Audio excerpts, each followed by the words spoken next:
Hey, it's Rebecca Smith for the KBIA Newsroom in Columbia, and it's time for Missouri Health Talks, a project where we listen in on Missourians' conversations about access to health care.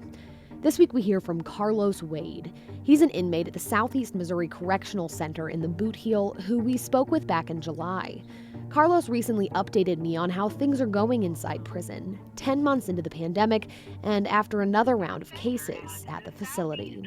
Here's Carlos. This call is from a correctional facility and may be monitored and recorded. It made it across the whole prison yard. Everybody in every house was affected with it. It affected that individual and they cellies, doubling the positive results up because we so close to each other and we piled on top of each other. And right now today, as we speak, to be honest, I'm having chest pain, and I don't even know if it's an after effect of the virus itself. I mean, because you did catch it.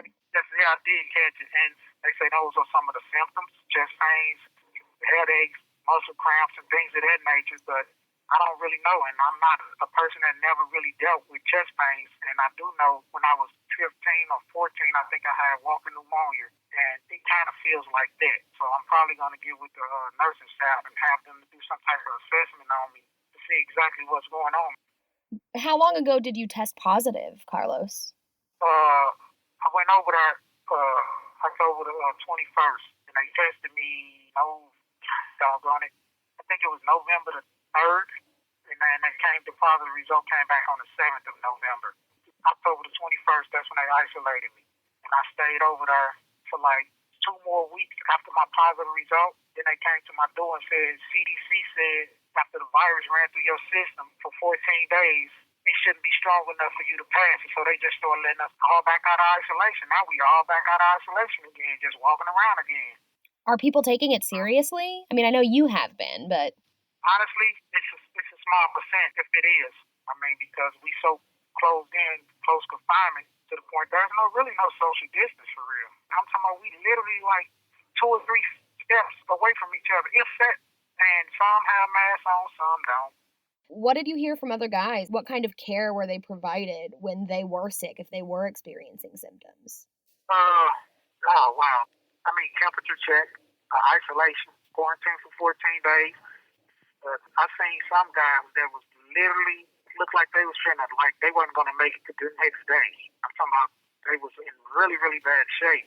And medical staff coming around asking us, did we need our vitals checked? And tell us to just hold on. I mean, I was just thankful that I only had a runny nose because guys was really, really like to the point at nighttime when they was asleep, they was complaining about it felt like a sack of bricks was being pressed up against their chest and their lungs was being suffocated. And I'm definitely in fear every single day. I have to try to just not show it. So I just go through the normal things, be safe as possible, wash my hands, wear my mask, socially distance. But yes, I am definitely in fear. That was Carlos Wade, an inmate at the Southeast Missouri Correctional Center, talking about life inside prison 10 months into the ongoing coronavirus pandemic. According to the Missouri Department of Corrections, they've gotten most of the outbreaks back under control, with only 179 active inmate cases and 96 active prison staff cases.